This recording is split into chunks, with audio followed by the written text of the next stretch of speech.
Alright guys, so I have here what I believe to be a Model 8B Briggs and Stratton.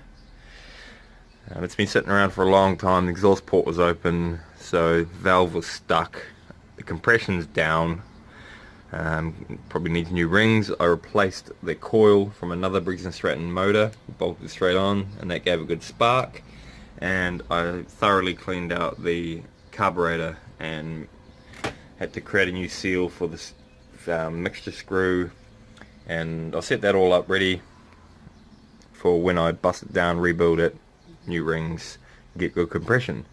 So everything was pretty much wrong with it. It's been sitting around for donkey's ears, and I'm just going to crack it open, check out the rings, yeah, pull them out really, and probably just replace them.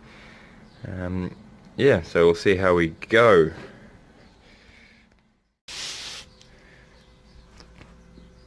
I've already drained the oil on it, heated it up so it was nice and thin with the heat gun. I've already cracked these bolts, as you see, taken the head off, the head's sitting over there. And this is the first look inside it, so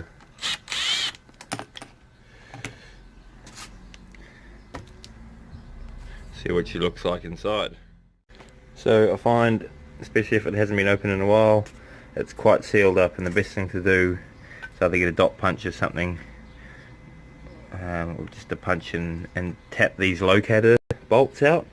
And I also use these oil feed and drain bits, or oil feed bits, just to tap it and get it an all-round crack the crankcase, you know. So bit of encouragement here and there might get it open.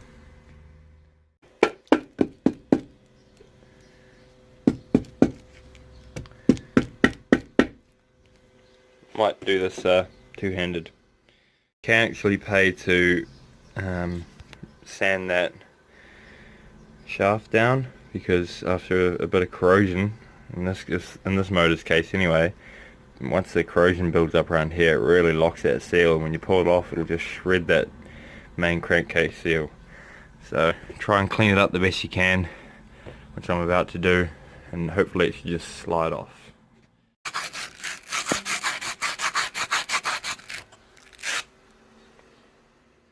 Obviously the more stuck on parts will be where these locators are.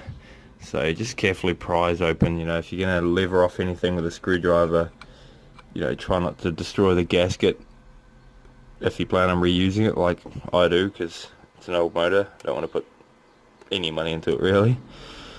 Just rebuild with old parts, except rings, that's something I'll probably have to pay for. But so it's all cracked open, shaft is pretty clean. Give it a bit of a love tap.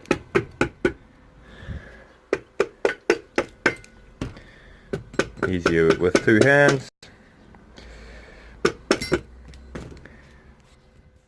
Okay, so this one was a bit of a mission, and it turns out the shaft is actually stepped, so it didn't actually damage the seal or anything. Once it came up, it slid out. It was fine. No bearing though. No bearing, just spins on the shaft. So that's it open. It's nice and clean, because I drained the old oil when it was hot, and then flushed it out with fresher oil.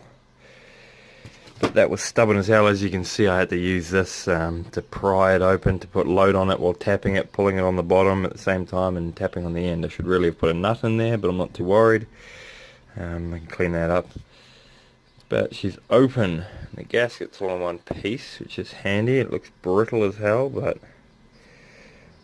I'll be reusing that, because why not? That's the worst of it. So it's pretty damn simple. On the inside, got the crank shaft, and there's this dipper that throws the oil around, and the timing here. So as long as these marks line up too when you're setting up the timing, I'm guessing it's that painted, yeah, the dot and the line. All good. So we got all the bits and pieces, most of the internals out of this.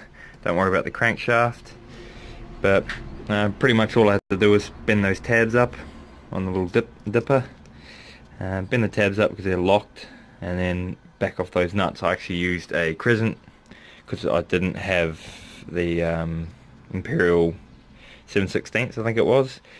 So I just used a crescent, cracked the nuts, wound them out with my fingers. So that's sweet. Took that up, wound the crank around. It actually broke the conrod by seal. Just pulled it apart because those bolts were loose. And then the piston was sticking at the top, so I just slid it out the top.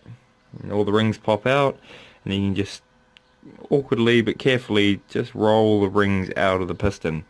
Piston looks in good enough shape, you know. It's not too much scoring or anything crazy on it, but the rings do the work anyway. So these rings are in decent nick. I'll go take them down to a lawnmower guy and see what he thinks. See if I need to change them for the bore that's in here, because I mean they seem to spring out nicely, but you just want to make sure they're looking good. These lifters for the cam shaft here pushes the lifters up. They're virtually the same length. The exhaust one seems a fraction longer, but I don't think you need to worry about getting them mixed up too much. But I've still laid them out, exhaust, intake, you know, the way it came out. Just looking at the bore of this, and if you can see in here, there's actually a fair amount of scoring, so that could do with a hone.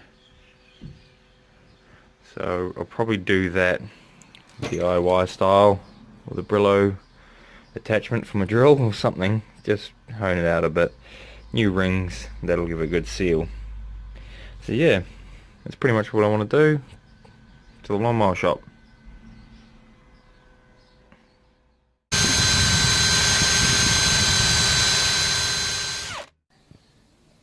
Right, so I've honed it out as best I can.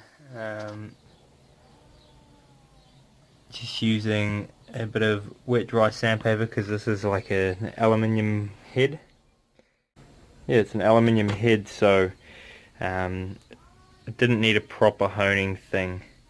It's just, you know, just need a light skim. So I can barely feel those gouges now with my finger. I can still see them, but my fingernail barely clicks. So I'm guessing that's well honed. I ended up using this bad boy, like a Brillo pad. I don't know what it is. It's not steel, but it's like a dishcloth type stuff, quite coarse, and wrapping it in some strips of sandpaper. So I started with some 240 wet dry, and yeah, ended up going to 400s. Probably could have got away with a heavier grit actually, dug more out, but I didn't want to go too extreme. But yeah, so that's polished up. Took these rings down to the lawnmower guys. They tell me they're pretty damn good. This, you know, once they close up, they've still got, they're real tight, you know, the oil rings, compression rings, and the oil ring still end up with like a mill. Like it ends up being like that once it's in the cylinder head. So I'm happy with those, and pretty happy with that. I could keep going and going and going, but I can't really feel those, so I might just leave that as is now, put it back together, see how it runs. Yeah, I'm not going to use a tool to get these back in. I'll just be gentle, take my time, and work my way around the piston and slide those rings back in. Sweet, let's see how we go. Alright, so it's all back together. Everything's tightened and cleaned up. The head's not torqued down properly, but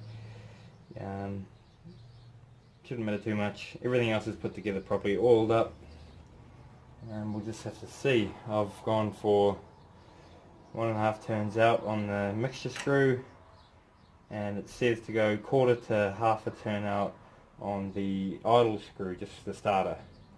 So, you know, I've gone just over 1/8 of a turn. So I choke it up, got fuel, choke it up, it's all bolted down, and we'll see if she fires and runs.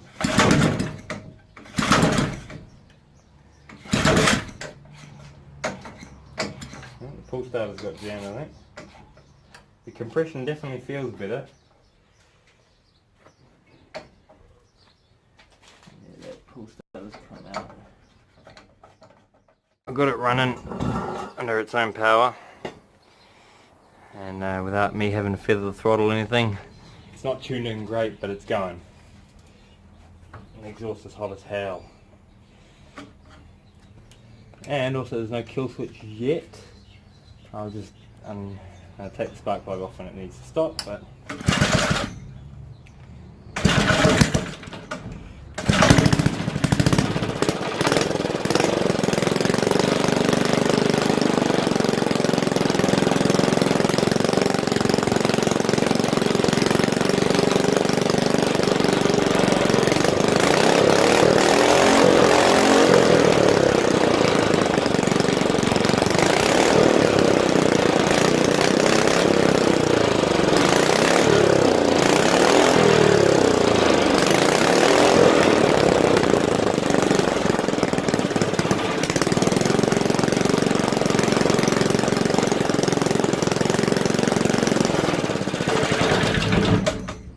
oh yeah, just like that.